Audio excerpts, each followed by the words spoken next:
करेले तो आपने हज़ारों बार बनाए और खाए होंगे, लेकिन आज इस यूनिक और एक अलग सी टेस्टी रेसिपी को देख के आप भी हैरान होने वाले हैं। क्या करेले को इस तरीके से भी बना सकते हैं? तो चलिए शुरू आज करते इस हैं। करेले की रेसिपी को देख के आप भी हैरान हो गए होंगे कि आज करेले के साथ होने क्या वाला है। यकीन मानिए जो भी होगा बहुत अच्छा होने वाला है, बहुत ज़्यादा टेस्टी। और कड़वेपन की तो बिल्कुल चिंता नहीं करनी है, क्योंकि इसके साथ हम बनाने वाले हैं करेले को क्रंची क्रिस्पी और बहुत ज़्यादा टेस्टी। तो चलिए जल्दी से किचन में चलते हैं और दिखाते हैं आपको करेले की एक खास रेसिपी। करेले को देखते ही सबसे पहले मन में जो एक डाउट होता है वो है कड़वेपन का। क्या करेले से हम कुछ भी बनाएंगे और वो कड़वा होगा या नहीं होगा? यकीन मानिए जो करेले की रेसिपी है या करेले को बनाने का तरीका है, उस पर डिपेंड करता है कि वो कड़वा बनेगा या नहीं बनेगा। क्योंकि करेला जो है नेचुरली कड़वा ही होता है, लेकिन आप उसे किस तरीके से बना रहे हैं, क्या प्रोसेस है बनाने का, वो डिपेंड करता है कि वो उसको कड़वा रखेगा या उसके कड़वेपन को दूर करेगा।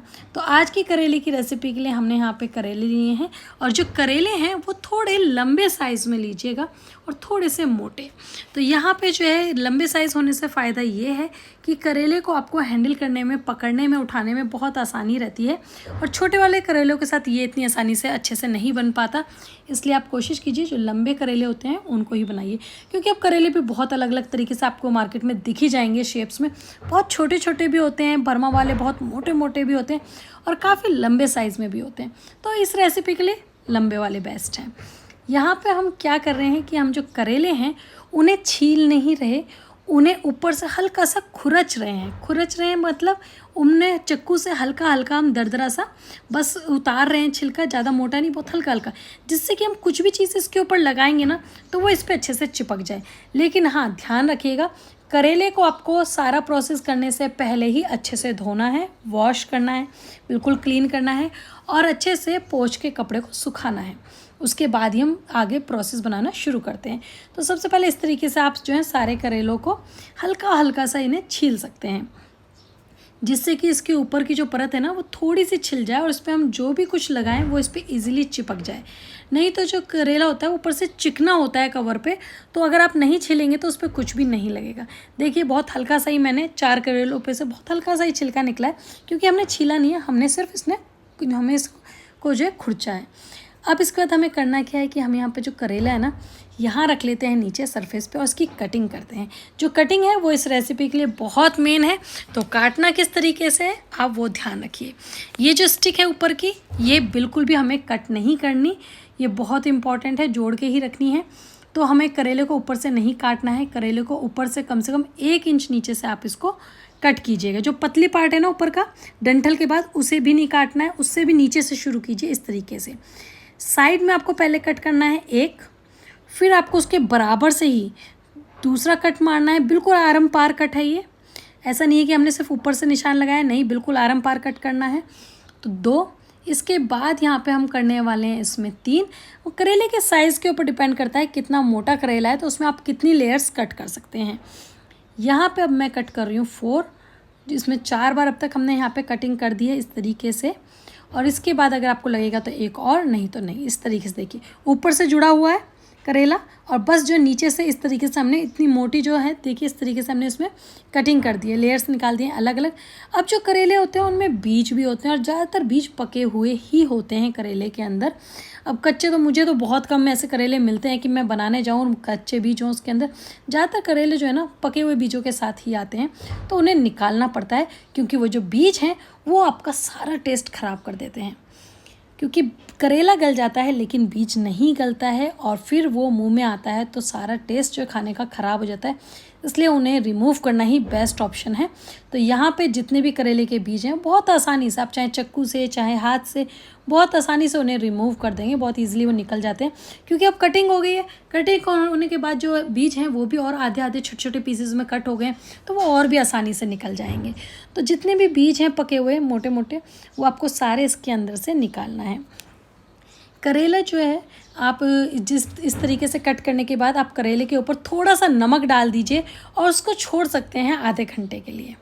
इससे क्या होगा, अंदर और बाहर का जितना भी कड़वापन है ना वो सारा पानी में निकल जाएगा। तो यहाँ पे करेले को हम इस तरीके से कटिंग कर चुके हैं। देखिए अब हमें क्या करना है, इस तरीके से लेयर्स कट गई हो गई है, ऊपर से ही जुड़ा हुआ है ना, डंठल जुड़ा हुआ है, ऊपर से जुड़ा हुआ है, तो थोड़ा कटिंग पे ध्यान दीजिए इस तरीके से। और सारे बीज भी निकाल दिए। अब ये बीज जो है हमारे किसी काम के नहीं है, तो इन बीज को हम अलग निकाल देते हैं, इनका कोई यूज़ नहीं है। इन बीजों को हम अलग फेंक देंगे क्योंकि बिल्कुल पके हुए मोटे मोटे बीज हैं। मैं आपको दिखा देती हूँ और पास से भी। कच्चे बीज होते हैं ना जो बहुत सॉफ्ट होते हैं, उनको आप यूज़ कर सकते हैं, लेकिन ये जो मोटे मोटे पके हुए बीज हैं ये किसी काम के नहीं।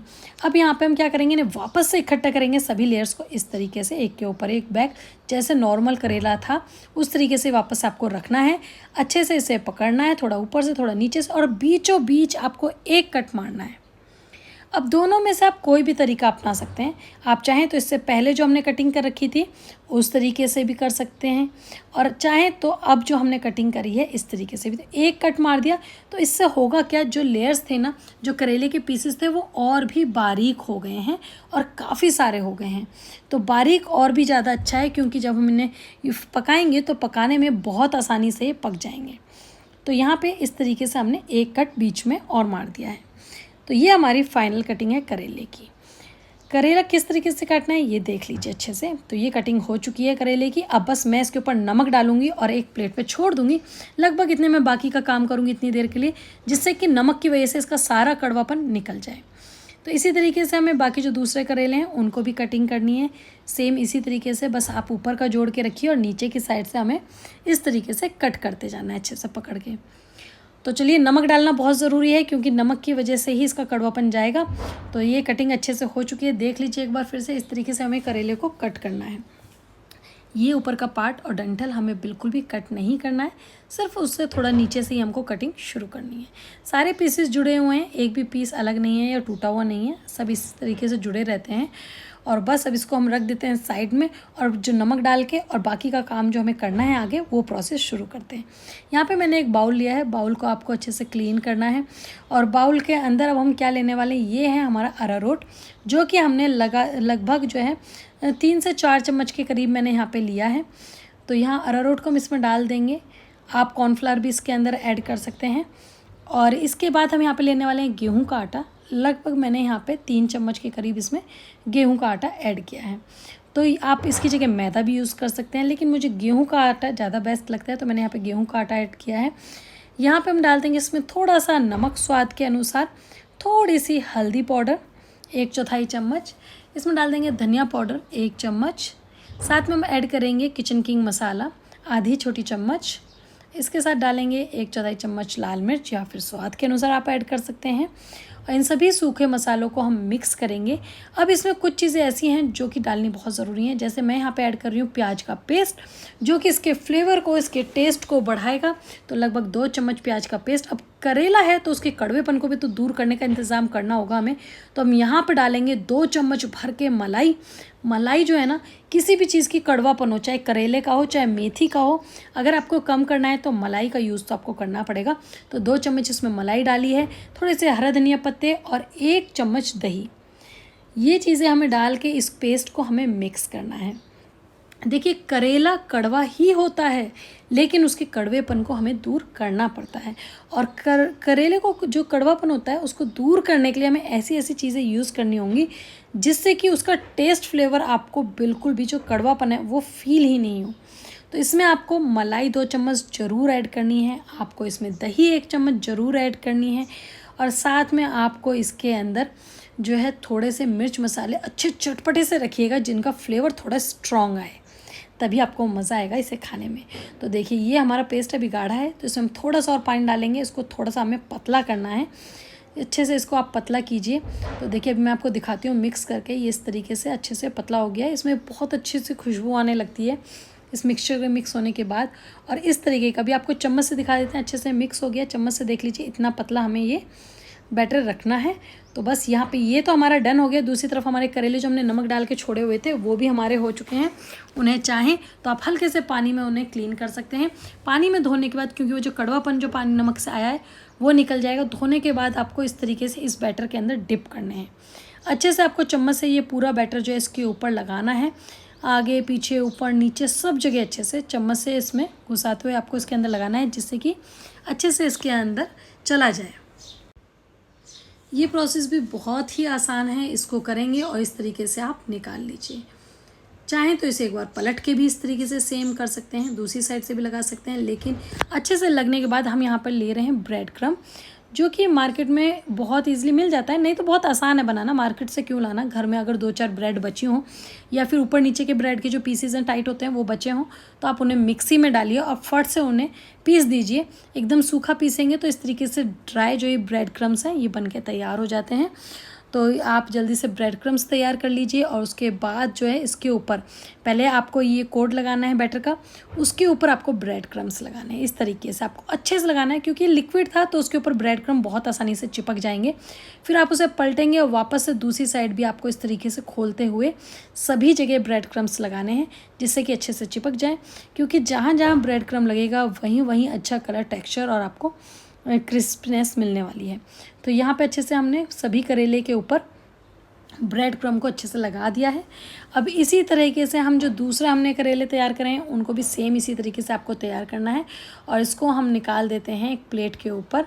देखिए इस तरीके से हमने जो है करेले तैयार कर लिए हैं अच्छे से ब्रेड क्रम्ब लगा के, बैटर लगा के। अब जो हमें करना क्या है, देखिए इस तरीके से आपको अच्छे से एक एक चीज़ सेपरेट हो जानी चाहिए, एक फिंगर आपको सेपरेट दिखनी चाहिए। ऐसा लग रहा है ना जैसे किसी चिड़िया या किसी पंछी का हाथ हो, लेकिन हाथ नहीं, ये करेले हैं। और करेले को इस तरीके से आपको बनाना है कि वो इस तरीके से लगे। तो आपको उसकी अच्छे से जो है फिंगर्स आपकी अलग अलग हो गई हैं, बिल्कुल अच्छे से उसमें ब्रेड क्रम्ब लग चुके हैं। तो दूसरी तरफ हमें क्या करना है, हमें रखना है एक पैन। फ्लैट पैन हो तो ज़्यादा अच्छा है, उस पर ईज़िली आप इसको फैला के रख सकते हैं। तो यहाँ पे इसमें हम डाल देते हैं तेल। तेल को आपको अच्छे से गरम करना है और उसके बाद जो हमने करेले बैटर और ब्रेड क्रम्ब लगा के रखे हुए हैं वो इसके अंदर ऐड करने हैं। पहले तेल जो है ना, फ्लेम गैस की तेज़ रखिएगा, तेल को थोड़ा गर्म कर लीजिए अच्छे से। उसके बाद ये रखने के बाद करेले इसके अंदर आपको थोड़ा सा उसे मीडियम करना है। फिर मीडियम आंच पर आपको उसे पकाना है जब तक कि अच्छे से ब्राउन नहीं हो जाते, अच्छे से क्रिस्पी नहीं हो जाते। क्रिस्पी करना ज़रूरी है, ब्राउन करना, जिससे करेले जो है ना पक जाए, अंदर तक लेयर पकनी चाहिए। अब जो है मैं आपको बताऊं, जो हम कटिंग करते हैं करेले की जिस टाइम पे, तो जो पहला मैंने आपको प्रोसेस बताया था कटिंग का, जिसमें बड़े बड़े पीसेस थे, उसके बाद बीच में से एक चीरा लगाया था। तो वो चीरा लगाने से फ़ायदा ये होता है कि जो करेले की एक एक लेयर है ना, फिंगर है, वो छोटी हो जाती है, पतली हो जाती है। पतले होने से फ़ायदा ये है कि जब हम इस तरीके से तेल में डालते हैं तो वो बहुत ईजीली और बहुत ही जल्दी पक जाती है, बहुत ही क्रंची क्रिस्पी हो जाती है। देखिए इस तरीके से, और ज़्यादा समय नहीं लेती पकने में। अब करेले का कड़वापन पहले ही हमने 2 प्रोसेस से निकाल दिया है। एक तो उसमें नमक डाल के, दूसरा उसके बाद हमने उस बैटर में क्रीम, दही वगैरह ऐड करके। तीसरा जो करेले का कड़वापन है वो यहाँ तलने से जाता है। जब आप करेले को तेल में तलते हैं तो उसके बाद जो उसका कड़वापन है वो ख़त्म हो जाता है। तो यहाँ पे आप उसको पलटिए। पलटने के बाद आपको वापस से इस तरीके से करेले को टर्न करना है और इस तरीके से पकाना है। यहाँ पे आप देखिए अच्छे से ब्राउन हो चुके हैं, बिल्कुल क्रिस्पी हो चुका है करेला। आपको देख के भी पता चल रहा होगा कि बिल्कुल अच्छे से एक एक फिंगर टाइट है, अपनी जगह सेपरेट है, तो बिल्कुल अच्छे से क्रंची और क्रिस्पी हो चुका है। सेम इसी प्रोसेस के साथ हम जो दूसरे हैं उन्हें भी इसी में तल लेंगे तेल में। तेल की आपको हीट उसी तरीके से रखनी है, पहले हाई और बाद में मीडियम। तो ये बहुत आसान तरीके था करेले को इस तरीके से बनाने का। यकीन मानिए करेले जो है ना सब लोग बनाते हैं, अपने घर में लगाते हैं, अलग अलग रेसिपी से बनाते हैं, लेकिन कमेंट करके बताइएगा कभी भी आपने आज तक इस तरीके से करेले को बनाया है या कहीं पे भी देखा हो, ट्राई किया हो, तो मुझे ज़रूर बताइएगा। क्योंकि मुझे नहीं लगता है कि इस तरीके से कभी भी पहले आपने करेले की रेसिपी ट्राई की होगी। लेकिन एक बार इसे ट्राई करके तो ज़रूर देखिएगा, आपको करेले के बारे में पता चलेगा कि करेले से आप कितनी डिफरेंट अलग अलग चीज़ें बना सकते हैं। सिर्फ सब्जी और अचार ही नहीं, बहुत सारे स्नैक बना सकते हैं।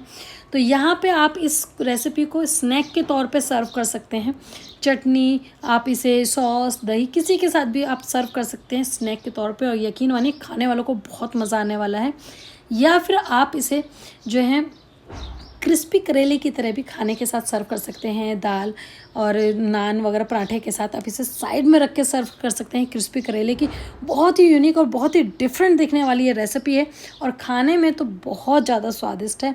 क्यों, आपको इसमें फील ही नहीं होने वाला है करेला है, क्योंकि इसमें आपको कड़वेपन का फील नहीं होगा, आपको एक क्रंचीनेस का फील होगा, आपको एक बहुत टेस्टी सा फ्लेवर मिलने वाला है। तो करेले को जब भी बनाएं, आप कुछ अलग डिफरेंट बनाना चाहें तो इस तरीके से ज़रूर ट्राई कीजिए। बहुत ही क्रंची, बहुत ही क्रिस्पी करेले की फिंगर रेसिपी है।